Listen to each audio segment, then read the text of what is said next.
తెలుగు రాష్ట్రాల్లో స్వల్పంగా భూ ప్రకంపనలు వచ్చాయి. దీంతో ప్రజలు ఒక్కసారిగా భయాందోళనకు గురయ్యారు. ఇళ్ల నుంచి బయటకు పరుగులు తీశారు. రాష్ట్ర వ్యాప్తంగా రెక్టర్ స్కేల్పై భూకంప తీవ్రత 5.3గా నమోదైనట్లు తెలుస్తోంది. తెలంగాణలోని ఖమ్మం, చింతకాని, నాగులవంచ, మధిర, కొత్తగూడెం, టేకులపల్లి, మణుగూరు, భద్రాచలం, ములుగు, చెర్ల, కరీంనగర్, వరంగల్, దుమ్ముగూడెంతో పాటు ఏపీలో విజయవాడ, జగ్గైపేట, తిరువూరులో కొన్ని సెకండ్ల పాటు భూమి కంపించింది. భూకంపం ములుగు జిల్లాకు 36 కిలోమీటర్ల దూరంలో వచ్చినట్లు తెలుస్తోంది. ఉదయం 7:26 సమయంలో 3 నుంచి 5 సెకండ్ల పాటు భూమి కంపించింది. బొగ్గును తవ్వి తీసే సింగరేణి పరిధిలో ఉండే ప్రాంతాల్లో ఎక్కువగా ప్రకంపనలు వచ్చినట్లు తెలిసింది. భూమిలో ఫలకాల కదలిక వల్లే ఇలా భూ ప్రకంపనలు వచ్చినట్లుగా తెలుస్తోంది. నా పేరు మోదు ప్రసాద్. నేను తిరువూరు 15వ వార్డు కౌన్సిలర్నే.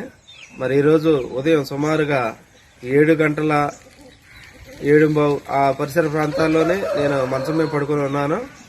రాత్రి విజయవాడ వెళ్ళొచ్చి కొద్దిగా అంతా ఒళ్ళొప్పులుగా ఉండి పడుకొని ఇంకా కళ్ళు తెరవలేదు. అయితే అకస్మాత్తుగా మంచం ఎవరో ఊపుతున్నట్లుగా అనిపించి నేను కళ్ళు తెరిచి చూసేసరికి మంచం పక్కన ఎవరు కూడా లేరు. అటు ఇటు చూసి అసలు నాకు కొద్దిసేపు అయోమయం అయిపోయి నేను బయటకు ఉరికొచ్చాను. బయటకు వచ్చిన తర్వాత కొద్దిసేపటికి నాకు